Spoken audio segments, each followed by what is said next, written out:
The courtroom smelled faintly of old wood polish, mixed with the metallic tang of sweat and nervous tension.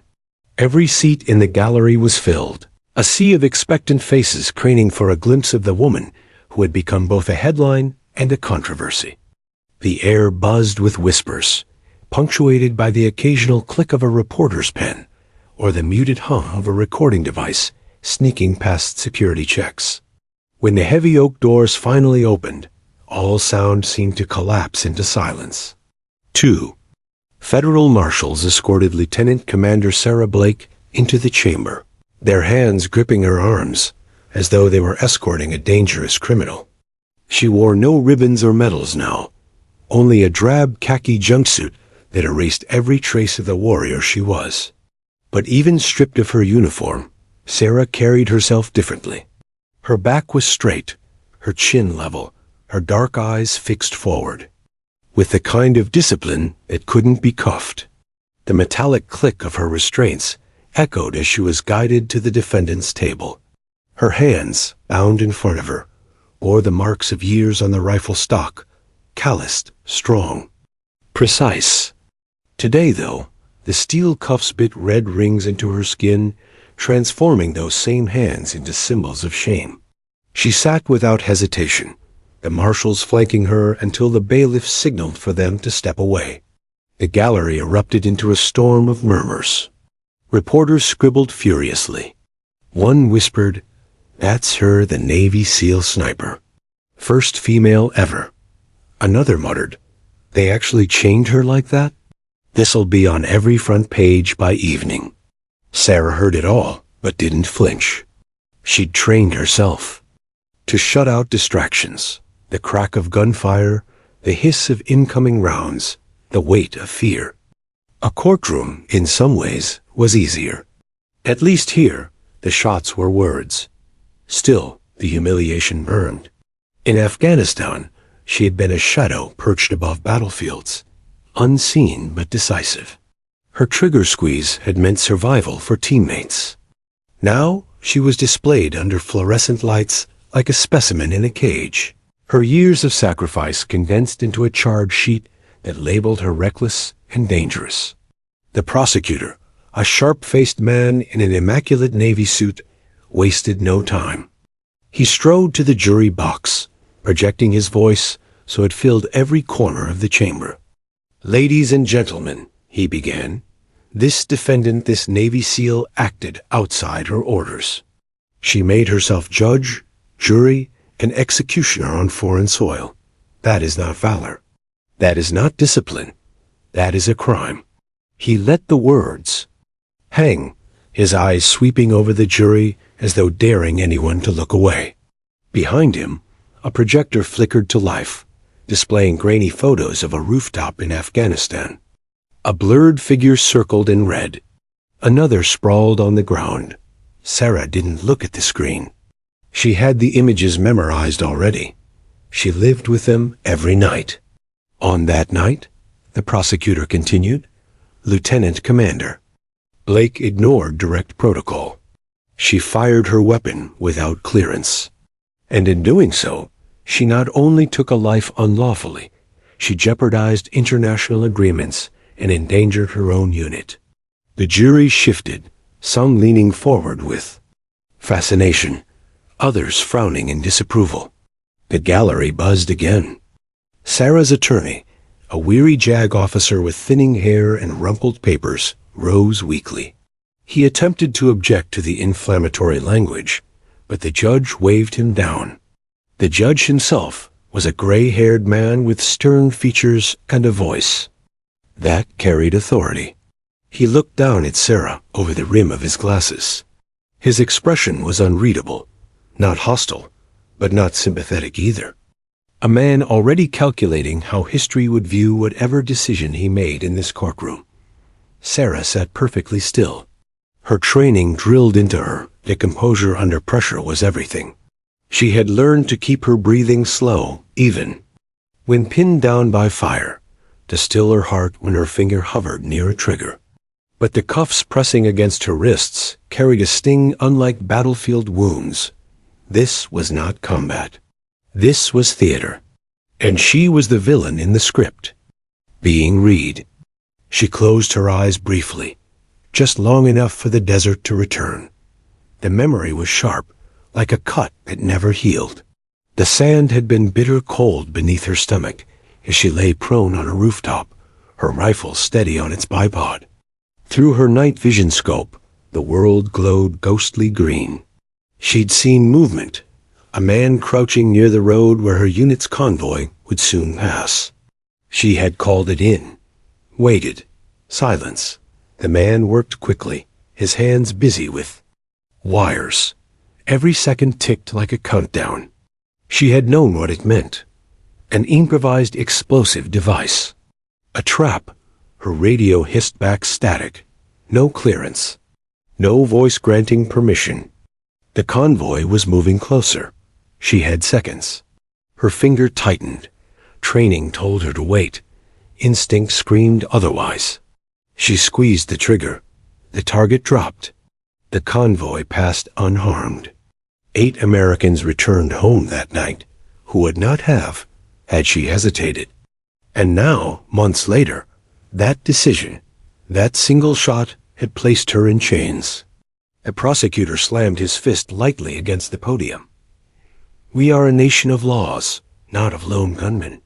She may wear the uniform of a Navy SEAL, but that does not place her above accountability. If we excuse her actions, we excuse lawlessness itself. The gallery hummed louder, divided between outrage and admiration. Some saw her as reckless, others as heroic. Sarah's jaw remained set, her gaze unwavering. Her attorney finally stood, fumbling with his notes.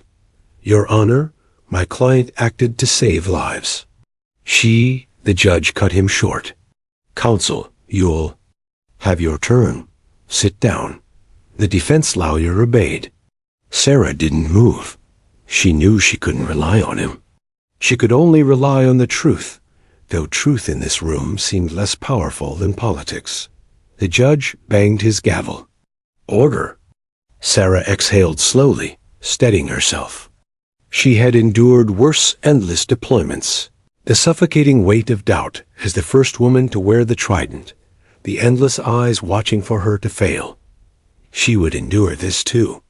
But as she sat there, steel biting her wrists, cameras flashing and strangers judging her courage as though it were a crime, Sarah understood something chilling. This trial wasn't about her. It was about whether America was ready to accept that women could fight, and whether courage meant obedience to orders or obedience to conscience. And in that moment, Sarah Blake realized the courtroom would be a battlefield far deadlier than any desert rooftop. The prosecutor adjusted his tie as if tightening a noose. He paced before the jury with the controlled energy of a man who knew every word would echo in headlines by nightfall.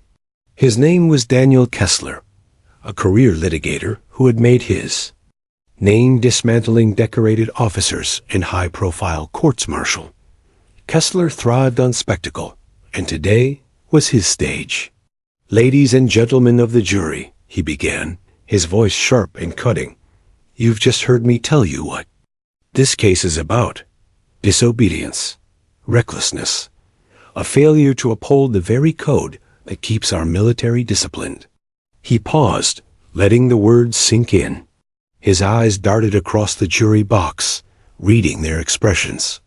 Some nodded, others remained blank, carefully neutral. He smiled faintly, a predator recognizing prey. But talk is cheap. You need evidence. He gestured toward the bailiff, who dimmed the lights. The projector whirred, casting a grainy night vision image onto the courtroom wall. Green shadows flickered, forming the rooftop where Sarah had once lain in the Afghan darkness. A small figure crouched near the road, highlighted in a red circle. Another figure sprawled lifeless nearby. This, Kessler announced, pointing with a long finger, is the so-called split-second decision Lieutenant Commander Blake insists was necessary. This is the act she claims saved lives. He pivoted to face the jury. But let us be clear. She had no authorization, No clearance.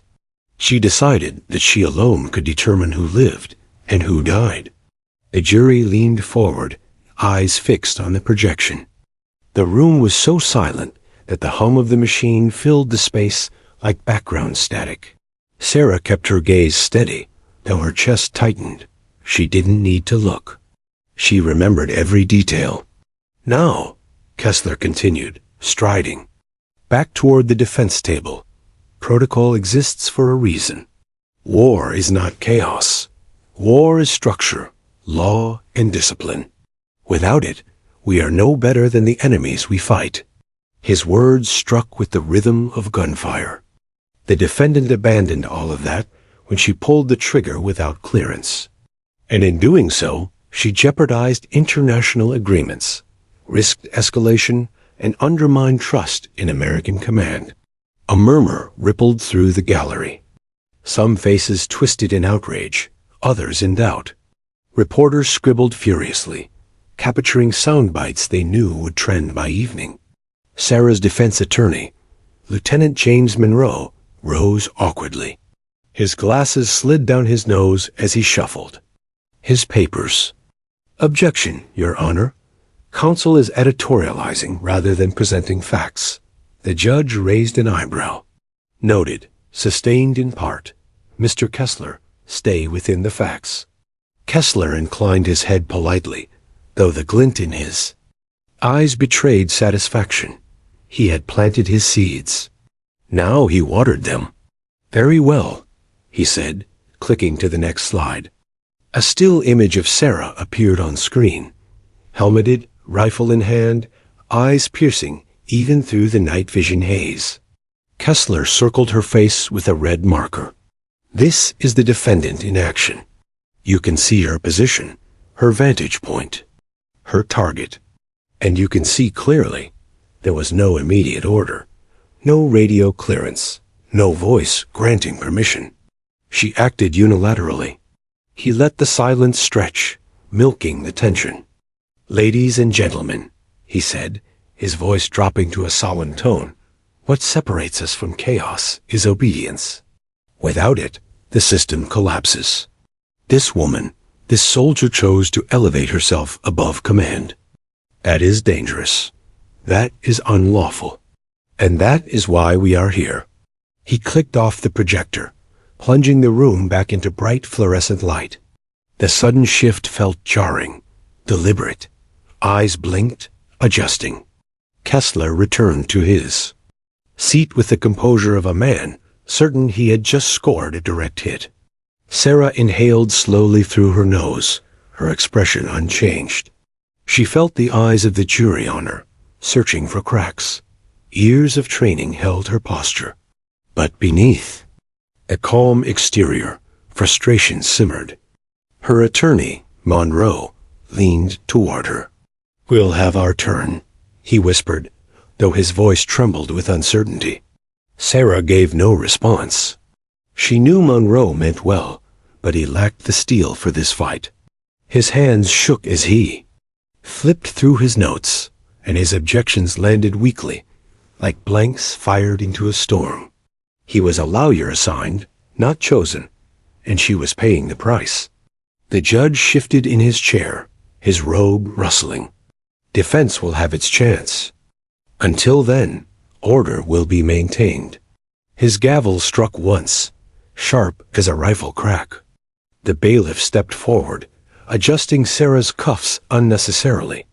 The chain clinked, drawing more eyes to her wrists. The humiliation was intentional, she realized. They wanted the jury to see her not as a soldier, but as a criminal bound. In chains. She kept her face neutral, her eyes fixed on a point just above the jury's heads. But in her mind, she wasn't in the courtroom anymore. She was back on that rooftop, the night air dry and sharp in her lungs. She saw again the figure bending over the dirt road, his hands moving with practiced precision. She remembered the silence of the radio, the urgency in her chest. She had no choice. She had made the shot. The memory was clear, undeniable.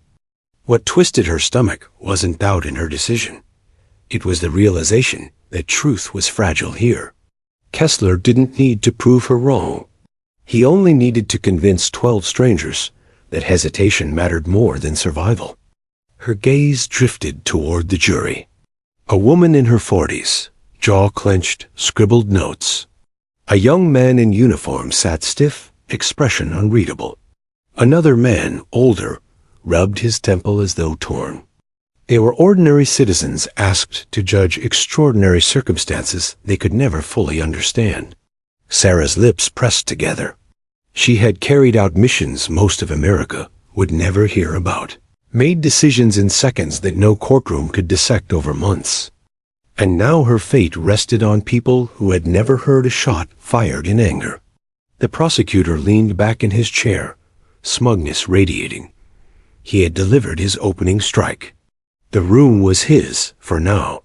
Sarah shifted slightly in her seat, the cuffs rattling again. The sound was small but sharp, like a warning bell. She told herself the same thing she'd told herself on rooftops, in deserts, under fire. Stay steady. Hold the line. This isn't over. The judge dismissed the court for a short recess. As the gavel fell, reporters rushed toward the doors, phones already buzzing with updates.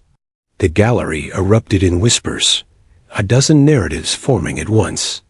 Sarah remained seated, still as stone. The marshals hovered, ready to escort her out. In that moment, she understood the battle had only just begun. Kessler had fired the first shot.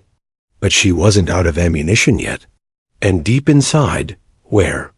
Her sniper's patience lived. Sarah Blake waited for her moment to return fire. The fluorescent lights of the courtroom flickered slightly, buzzing like angry insects. Sarah Blake sat motionless, her eyes fixed forward, but her mind was no longer in that sterile chamber.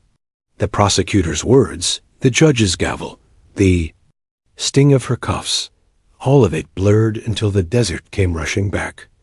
Afghanistan. The rooftop. The mission. It was night, the kind of ink-black darkness that swallowed sound and distorted distance. Through her scope, the world glowed in shades of ghostly green. Every detail was sharper under the glass. The curve of the road, the jagged outline of rocks, the figure moving below. Sarah lay prone, cheek pressed against her rifle stock, the cold metal steady against her skin. The air smelled of sand and dust, dry and bitter. She adjusted her breathing, slow, deliberate. Her heartbeat slowed to match. Inhale, exhale. Her finger hovered near the trigger. The convoy was en route, headlights dimmed, soldiers trusting her unseen eyes to keep them safe. She spotted the figure crouching near the road, movements quick and practiced. Wires, a shovel. The deliberate placement of something dark in the soil. Her stomach nodded. An IED. She keyed her radio. Overwatch 2, possible placement. 1 Tango, grid reference, static hissed, no response. She tried again, her voice a whisper but urgent. Request clearance. Repeat. Possible IED placement. Target in sight. More static. The figure bent lower, hands busy. Sarah's pulse quickened despite herself. She checked her scope again, the unmistakable shape of a device being buried. The convoy would be in range within minutes. Command, this is Overwatch 2. Do you copy? The silence screamed louder than gunfire. Her finger tightened on the trigger. Protocol demanded she wait for clearance. Training drilled it in. No shot unless authorized. But training also said hesitation kills. She thought of the men in the convoy, men who trusted her, who would never know her face under the helmet, but whose lives were now balanced on her judgment. She inhaled deeply, steadying her nerves. The figure straightened briefly, scanning the road, then knelt again, hands deep in the dirt. Sarah exhaled and squeezed. The rifle cracked, the sound sharp and final. The figure collapsed instantly. crumpling into the dust. She stayed locked in position, eyes on the scope, waiting for movement. There was none. The road was clear. The convoy passed minutes later, wheels rolling over the very spot that would have been their grave. 8 Americans lived because of that shot. Back in the courtroom, Sarah blinked, returning to the present. The prosecutor was speaking again, though his voice seemed muffled, distant. Her so-called instinct, Kessler said with disdain, was nothing more than impatience. Discipline means waiting for command, not seizing power. She fired on her own without regard for the consequences. He paced deliberately in front of the jury. What if she had misidentified the figure? What if it had been a civilian? A farmer? A child? The words stung, but Sarah kept her face impassive.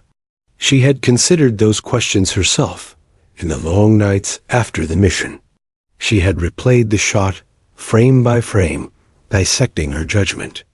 But every time, the conclusion was the same. It had been the right call, the only call. Her. Attorney Monroe finally rose, voice hesitant. With respect, the prosecutor cannot speculate on hypotheticals. Hypotheticals? Kessler barked. War is built on hypotheticals. That's why rules exist, so soldiers don't turn the battlefield into their own personal execution grounds. The judge frowned, but said nothing. The jury leaned forward. Captivated, Sarah shut out the words again. Her mind drifted back to the aftermath of that shot. She remembered the silence after the figure fell, the stillness of the desert broken only by her own breathing. She had scanned the horizon for movement, expecting gunfire, retaliation, chaos. None came. Her radio crackled at last. Overwatch 2, report. She answered evenly, though her voice trembled slightly inside her helmet. Target down. Possible IED placement disrupted. Convoy safe. There had been a pause, the kind of pause that said more than words. Then, copy that. No praise, no reprimand, just silence. In war, silence was often the only answer.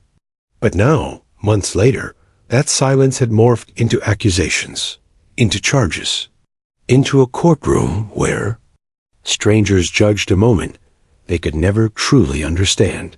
The prosecutor turned back to the jury, voice lowering for dramatic effect. Ladies and gentlemen, I want you to imagine this. What happens when every soldier decides their instincts matter more than orders? Chaos, civilian deaths, international incidents. The defendant's bullet could have triggered any of those outcomes, but she didn't care. She acted for herself. Sarah's jaw tightened. She hadn't acted for herself.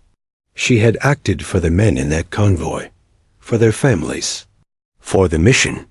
But she knew her silence could be mistaken for guilt. That was the trap. Monroe scribbled something on a yellow notepad and slid it toward her. We'll explain your reasoning when you testify. Sarah didn't respond. She had no faith in Monroe's ability to frame her actions with the weight they deserved.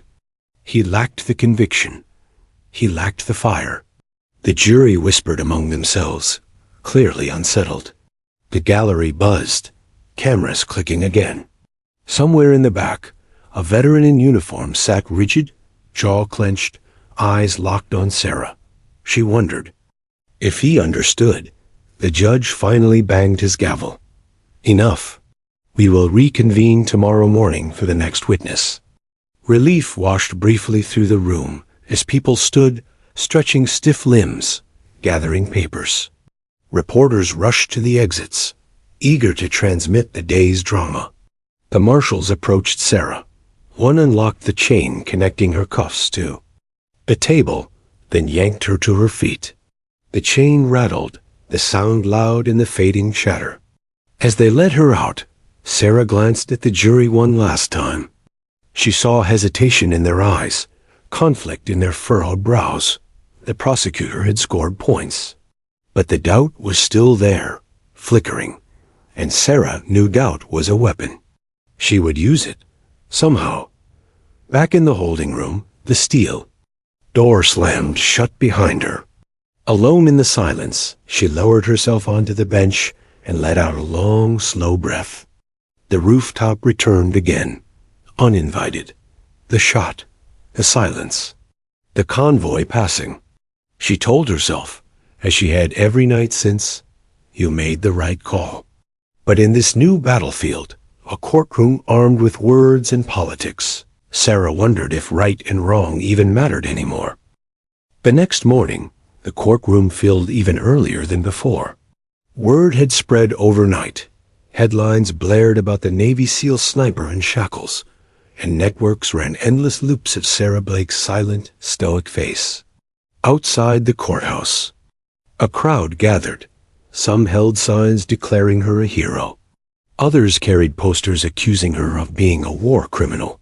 Television crews fed live coverage to millions. Inside, the mood was electric. Spectators squeezed into every bench, phones clutched discreetly in palms despite strict rules. Reporters whispered to one another, anticipating the drama promised by the witness list. Sarah sat chained at the defense table, her posture ramrod. Straight. She looked neither left nor right, but she felt the weight of every eye in the room, pressing down on her. She had grown used to scrutiny and training, always the only woman in a room full of men, but this was different. This wasn't her peers measuring her strength. This was a nation judging her worth. The judge entered, robe swishing, his gavel striking 3 times. This court is now in session. Prosecution may call its next witness, he intoned. Kessler, the prosecutor, rose smoothly. The government calls Chief Petty Officer Marcus Vega. A stir rippled through the gallery as a tall, broad-shouldered man stepped into the room. Vega's gait was deliberate, slowed by a limp, his uniform pressed sharp despite the scar that carved across his cheek. He had been there that night in Afghanistan. One of the men in the convoy Sarah had watched over. Sarah's chest tightened. She hadn't seen Vega since his medevac, when blood stained the dust around him, and she thought he wouldn't live to see another sunrise. He walked to the stand, raised his hand for the oath, and sat heavily, as though carrying invisible weight. Kessler approached him with the patience of a hunter. Chief Vega, please tell the jury what you recall from the night in question. Vega's voice was deep, weathered by years of sand, smoke, and commands barked over gunfire. We were rolling down Highway 4. It was late, dark, quiet. Too quiet. I was in the lead MRAP. Then Blake's voice came over the net, telling command she had eyes on something suspicious. We didn't know what yet. He paused, jaw tightening. The scar on his cheek seemed to twitch. Minutes later, we heard her shot. Just one. At first, I didn't know what she fired at. But then I saw what she'd stopped. It was an IED, wired into the road ahead. If she hadn't taken that shot, his voice caught, just slightly. We wouldn't be sitting here, none of us. 8 men, myself included, would have been gone. The gallery erupted in murmurs. Sarah sat still, heart steady but throat tight. She had known her actions saved them, but hearing Vega say it aloud carried a weight she hadn't expected. Kessler raised a hand, quieting the room. Chief, Vega, I want to clarify something. Did you personally see an enemy combatant planting that device? Vega hesitated. I didn't. I only saw it after the fact. Blake saw him through her scope. Exactly, Kessler said, his tone sharp. So you didn't witness this figure with your own eyes before the shot was fired? No, Vega admitted. And when she fired, did she have clearance from command? Another pause. No, she didn't. Kessler pounced. He turned to the jury, voice rising.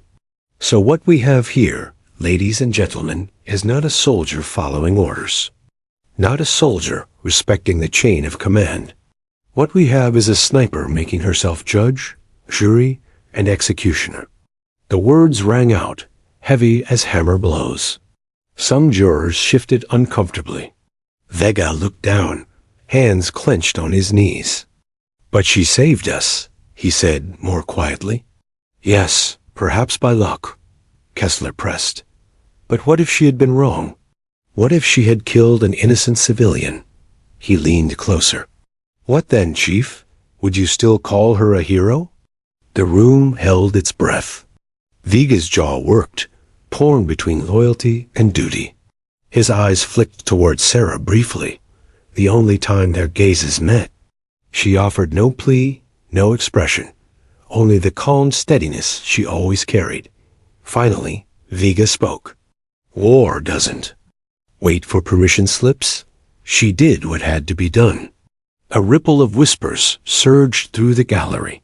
Kessler's face hardened. He realized he hadn't gotten the clean condemnation he wanted.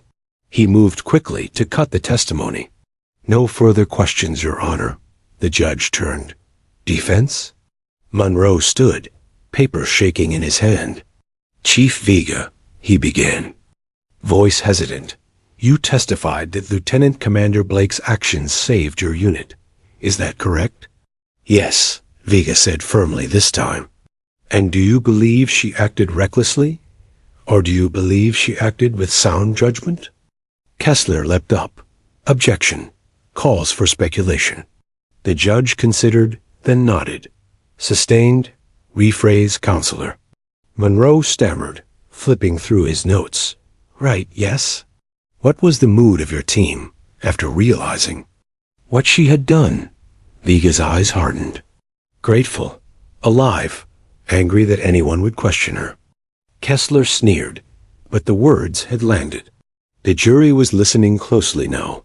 The judge leaned back, arms folded, observing. He looked less certain than before, as though the trial's balance had shifted slightly.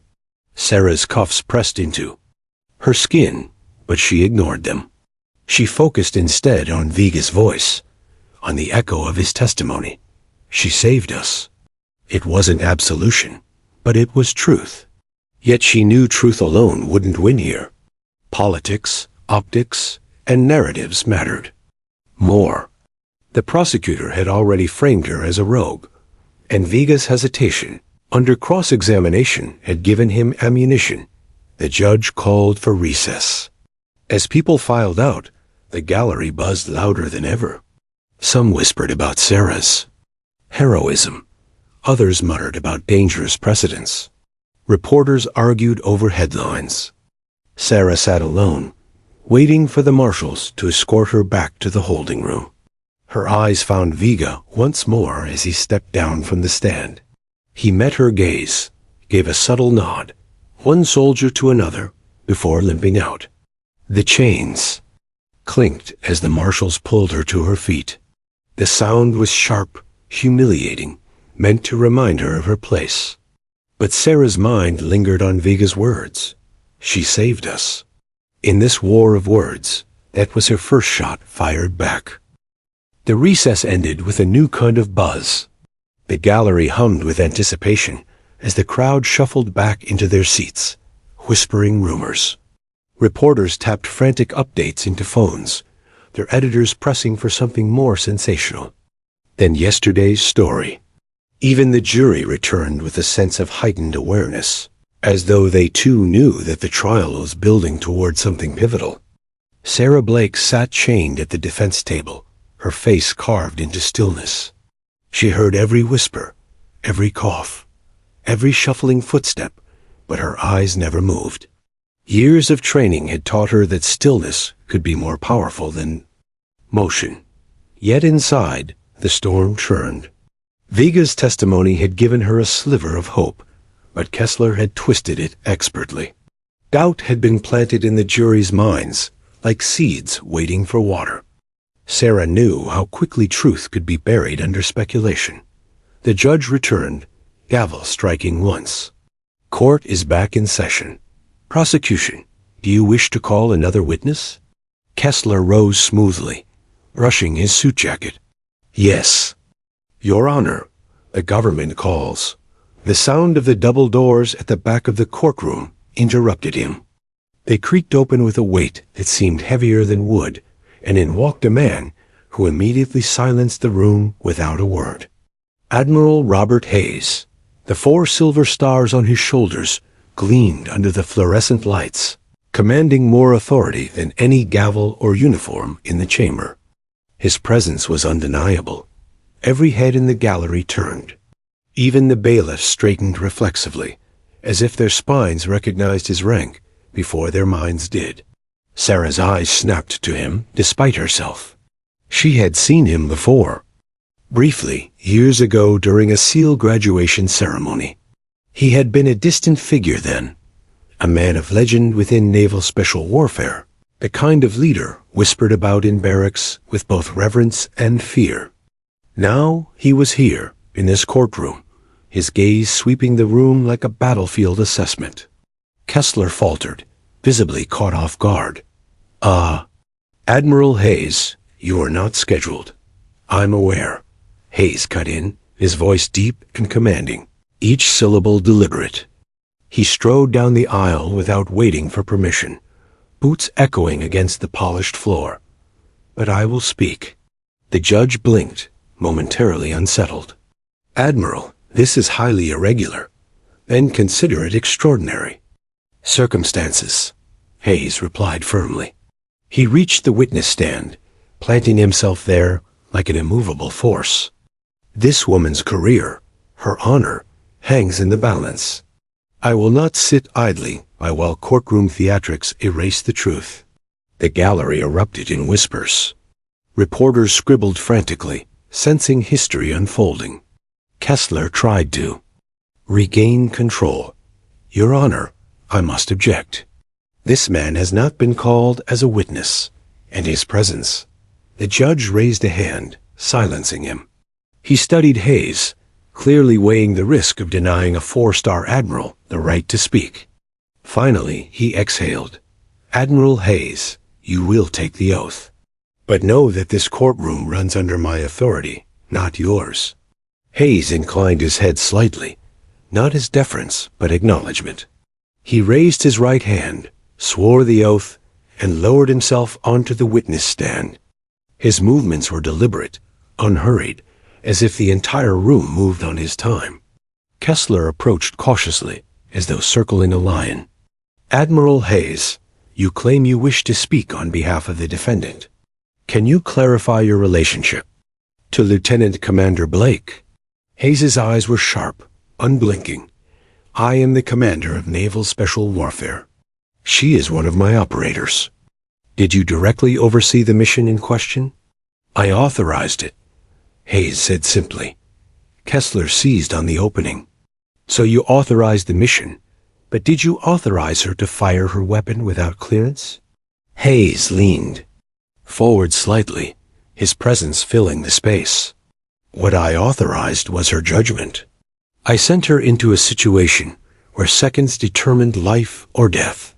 I trusted her training, her discipline, her instincts. That trust was well placed. The gallery stirred. Some jurors exchanged glances. Kessler pressed harder, his tone sharpening. So you admit she acted outside the explicit rules of engagement? Hayes's voice dropped lower, but carried more weight. I admit she acted within the ethos of every SEAL, to protect American lives, no matter the cost. Rules are written on paper. Survival is written in blood. The words hung in the air like a blade suspended over the room. Kessler faltered, for the first time, searching for a retort. Admiral, with respect, the military cannot function if every operator decides their instincts outweigh orders. Hayes's gaze fixed on him, unwavering. The military cannot function if hesitation buries our men under flag-draped coffins. A hush fell so complete that even the hum of the lights seemed to stop. The jury's faces shifted, some leaning forward, others nodding faintly. Sarah's pulse quickened. For the first time, the tide felt as though it might turn. Kessler tried again, desperation creeping into his voice. Are you suggesting, Admiral, that rules of engagement don't matter? Hayes didn't blink. I'm suggesting that rules are written by those who've never had to pull the trigger to save their brothers. Blake did, and I would trust her decision again over any policy drafted behind a desk. The gallery erupted in murmurs, louder this time, charged with energy. The judge banged his gavel, demanding order. Sarah sat perfectly still, but her heart hammered. The Admiral hadn't just defended her, he had reframed the narrative entirely. No longer was she a rogue sniper on trial. She was a warrior carrying out the impossible under impossible conditions. Kessler swallowed hard, realizing his control of the courtroom had slipped. He looked to the judge, but the judge's expression was unreadable, his fingers steepled beneath his chin. Hayes continued, his voice softer now, but no less commanding. I have led warriors for 30 years. I have buried too many. I will not bury one more, because she had the courage to act when others hesitated. The words struck with the force of gunfire. Sarah closed her eyes briefly, steadying herself. For the first time in weeks, the steel around her heart loosened. She wasn't alone anymore. The judge cleared his throat, his voice unusually subdued. The Admiral will remain for further questioning tomorrow. Court is adjourned for today. A gavel struck. The room erupted, reporters rushing for the doors, jurors whispering urgently, spectators buzzing with disbelief. The marshals approached Sarah, but for once the clinking of chains didn't sting. She rose, her back straight, eyes steady, knowing something had shifted. As she was led past the Admiral, he turned his head slightly, meeting her gaze. His expression gave nothing away, but his eyes held something stronger than words. Unspoken.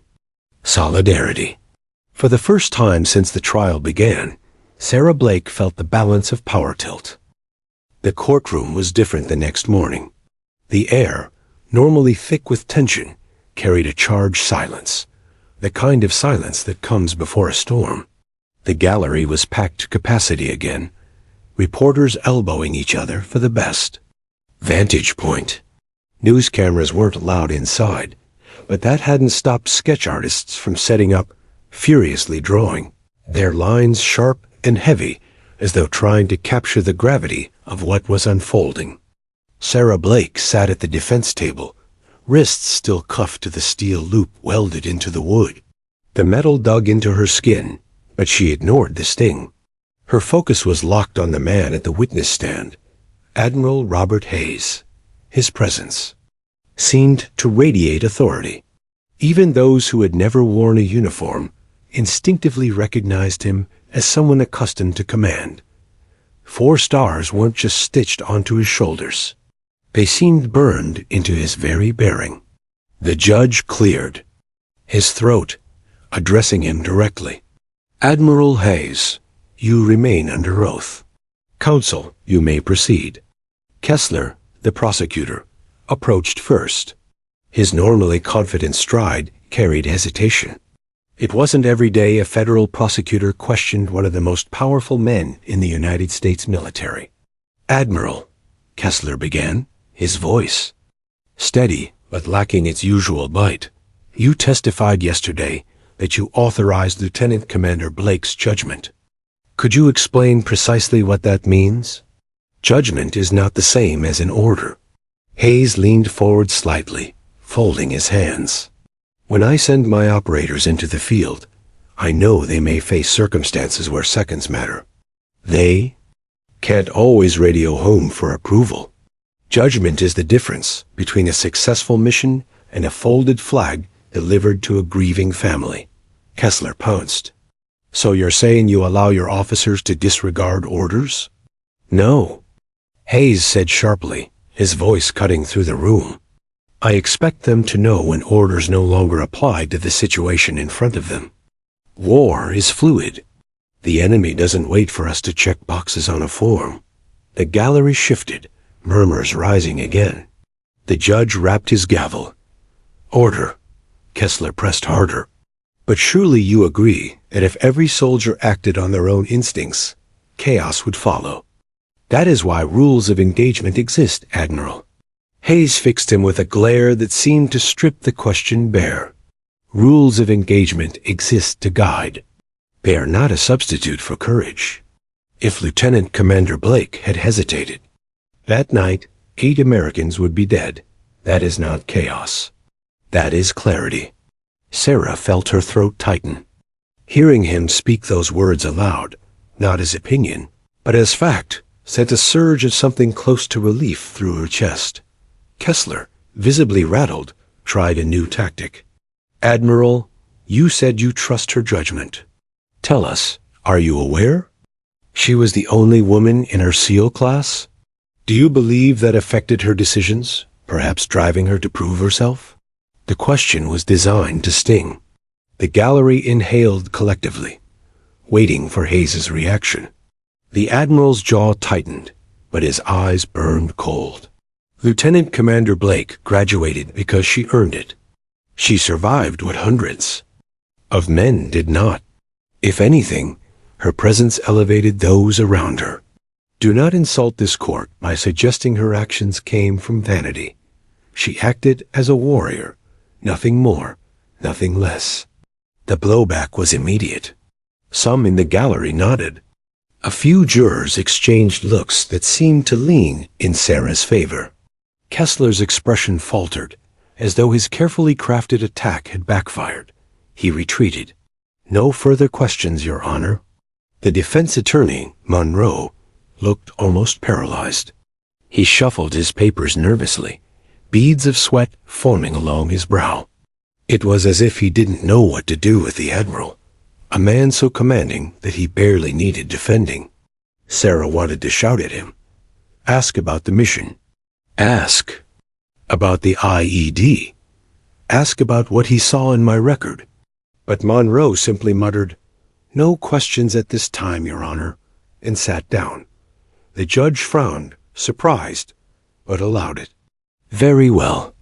Admiral Hayes, you may step down for now. Hayes didn't move. Instead, he looked directly at the judge. With respect, Your Honor, I request to address the jury directly. Kessler shot up. Objection. Absolutely not. This is highly irregular.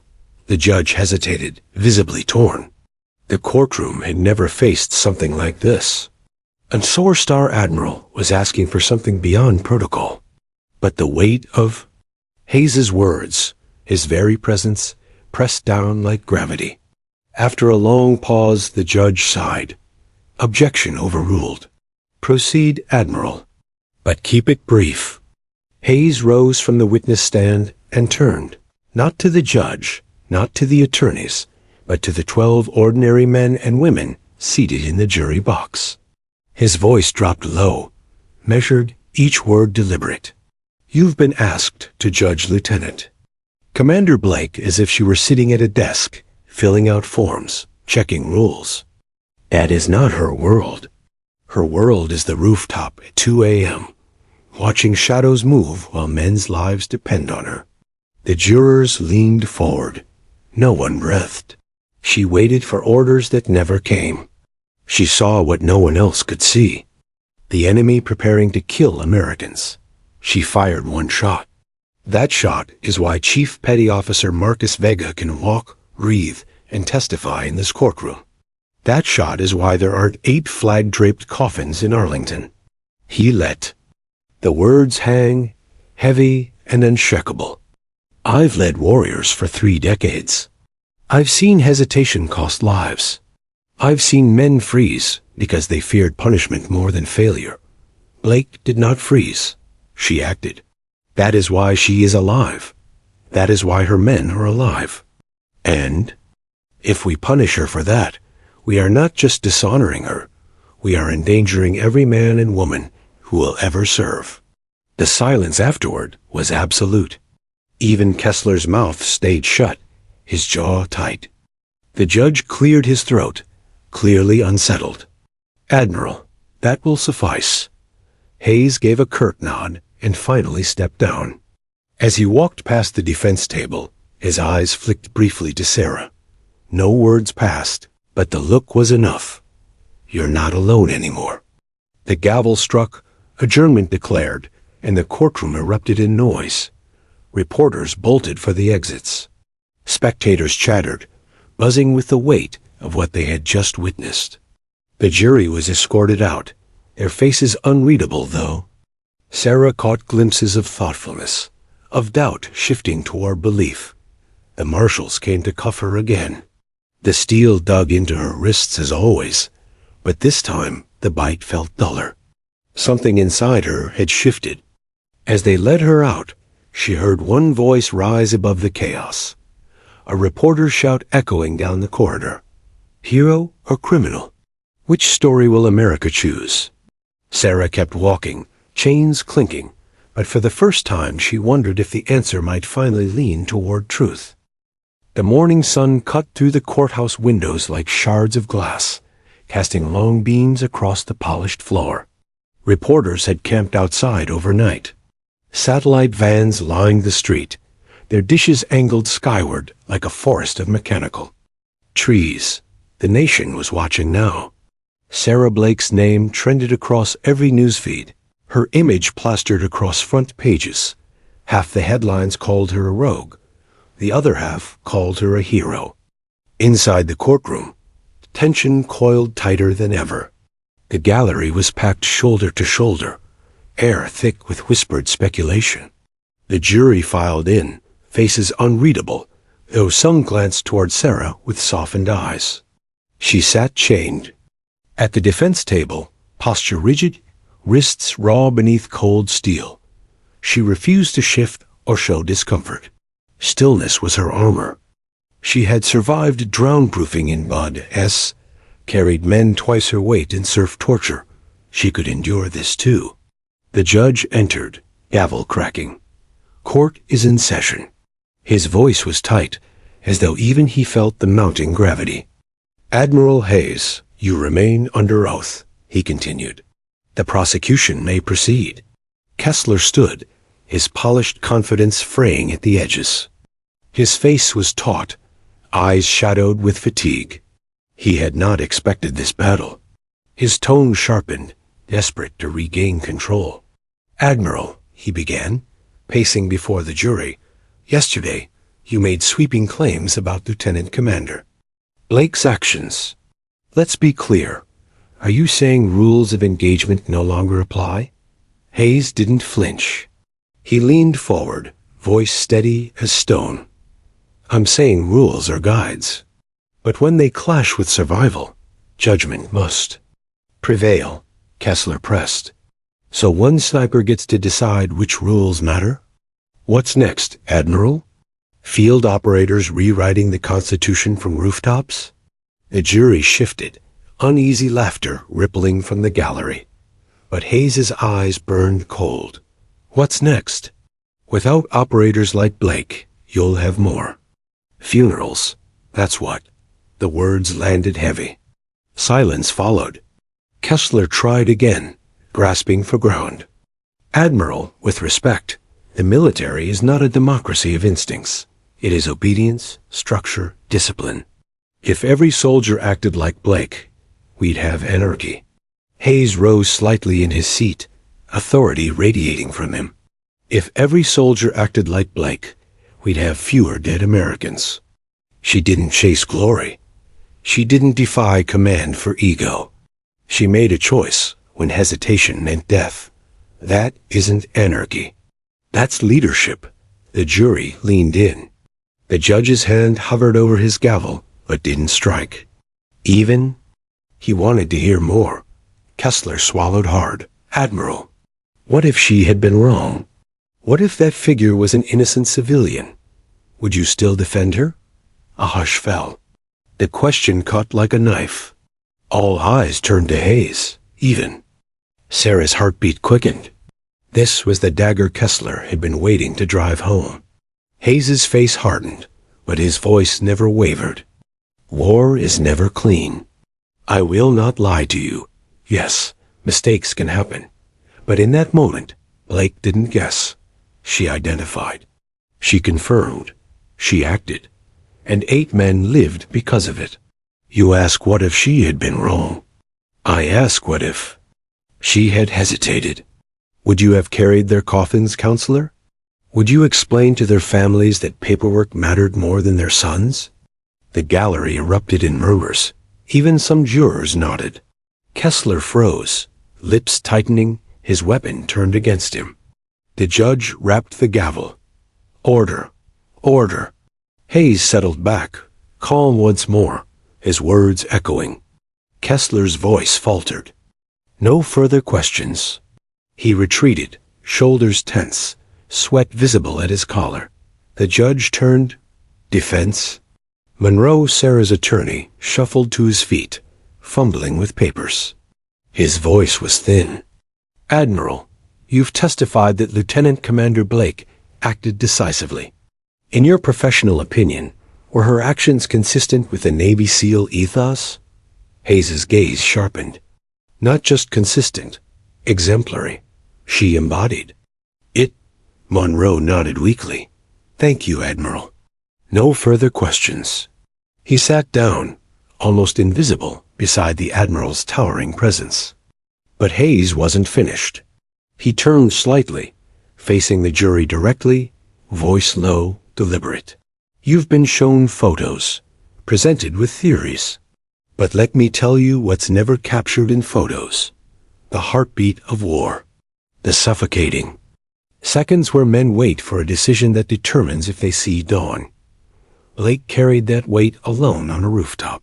She carried it for her brothers. And now she carries chains for it. He looked down at Sarah, his eyes flicking to the cuffs biting into her wrists. The gallery followed his gaze. Gasps rippled. The judge shifted uncomfortably. Hayes's voice cut deeper, quieter. You chained a warrior for saving lives. Is this how we honor courage? The question wasn't directed at the judge, the prosecution, or even Sarah. It was for the jury and the nation beyond these walls. The silence afterward was deafening. Finally, the judge cleared his throat. Admiral Hayes, you may step down.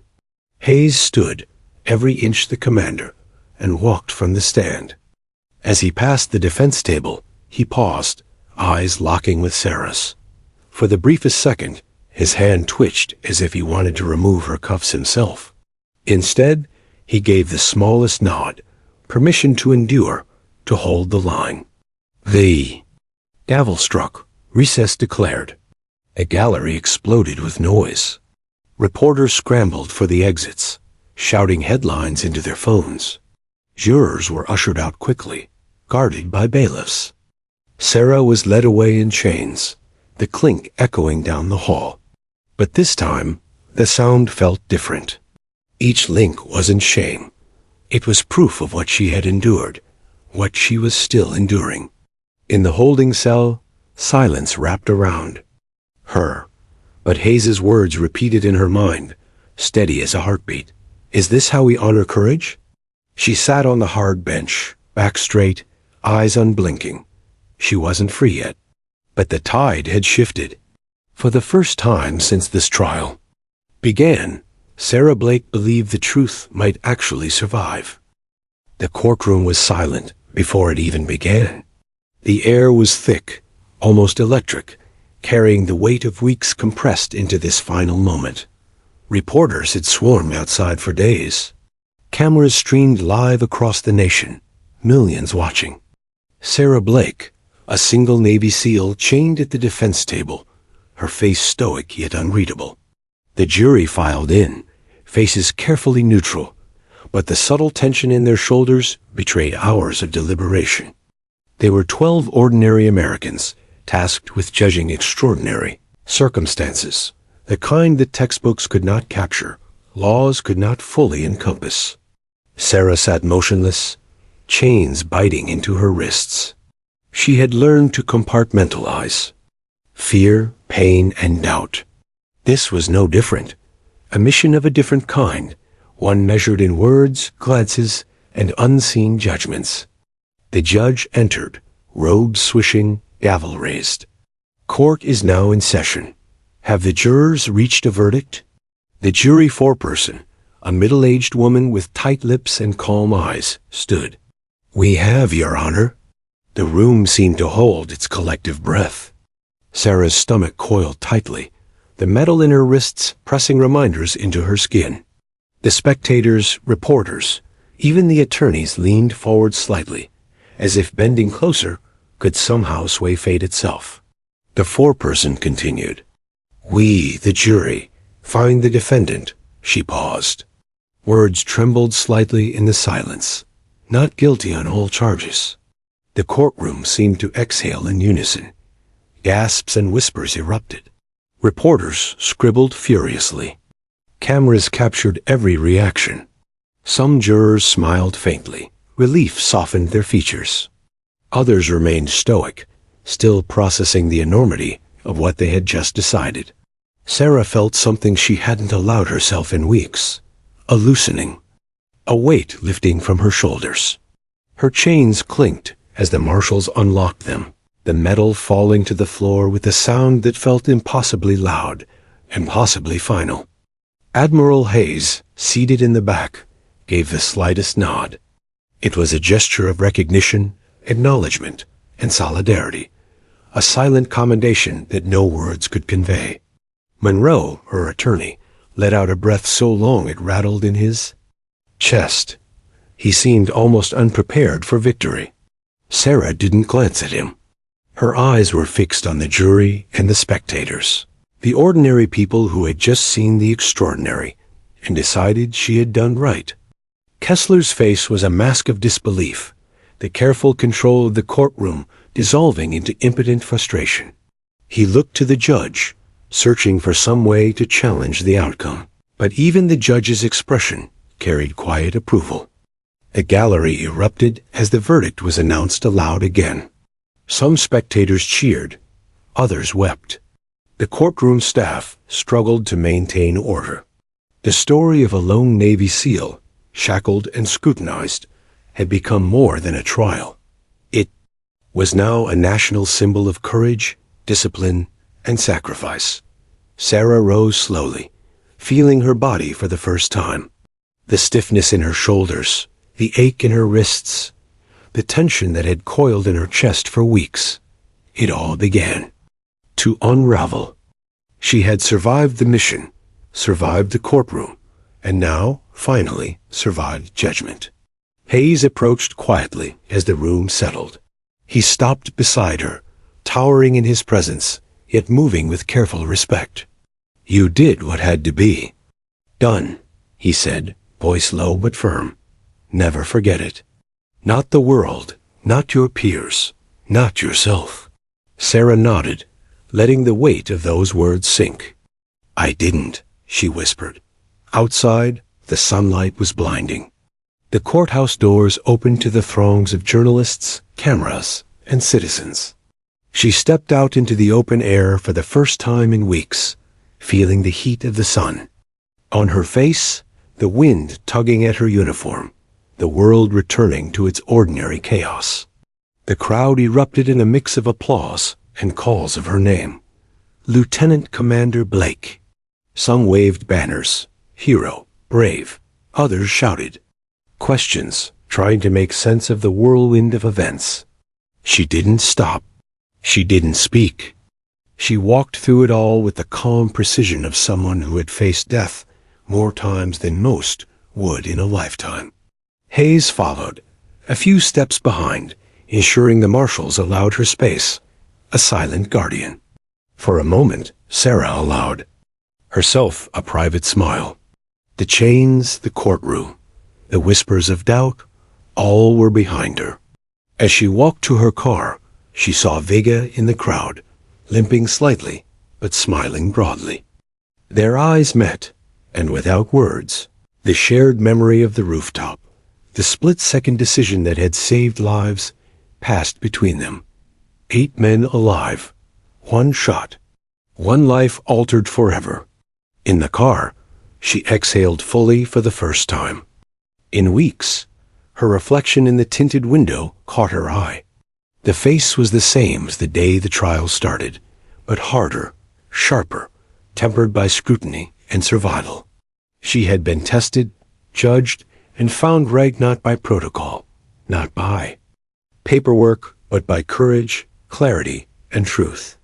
The press coverage that evening painted the story in endless variations: rogue sniper or tactical genius, hero or cautionary tale, disciplined soldier or maverick operative. Sarah ignored it all. She knew the truth.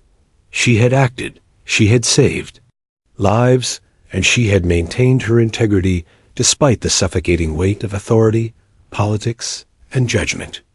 She returned to her home base quietly, greeted by the few comrades she trusted implicitly. No ceremony, no accolades, just quiet acknowledgement, nods of respect, and the familiar hum of equipment and boots on metal floors. That night, she stood alone on the base's observation deck, looking out over the dark waters. The wind tugged at her jacket, the stars above, scattered and distant. She thought of the rooftop, the IED, the men she had saved, the courtroom, the chains. Each memory a stitch in the fabric of who she was. A warrior, a protector, a woman who had stood her ground when every instinct told her hesitation could be fatal. Her phone buzzed quietly. A message from Highs. Well done. Your judgment saved more than lives today. She didn't reply immediately. She stared at the stars, letting the quiet settle. Finally, she typed back a single line. Thank you, sir. For the first time in weeks, Sarah allowed herself to feel relief, pride, and even a trace of happiness. She had endured the impossible, the mission, the trial, the scrutiny, and emerged intact. Not because she had followed every rule, not because she had always obeyed orders, but because she had acted decisively, courageously, and with unwavering clarity when it mattered most. Somewhere far from the courtroom, beyond the press frenzy and political debates, the truth remained simple. Sarah Blake had done what she had to do, and for that, she was free. The courtroom saga was over, but the story, the legend of the Navy SEAL who faced chains, cameras, and doubt would ripple through the ranks, inspiring those who would follow her. A reminder that judgment, courage, and integrity sometimes outweighed procedure. That life and death often demanded split-second decisions. That a hero need not always be understood, only trusted. And Sarah Blake, finally unchained, stepped forward into the quiet night, a warrior who had proven that truth, courage, and conviction could withstand even the heaviest scrutiny.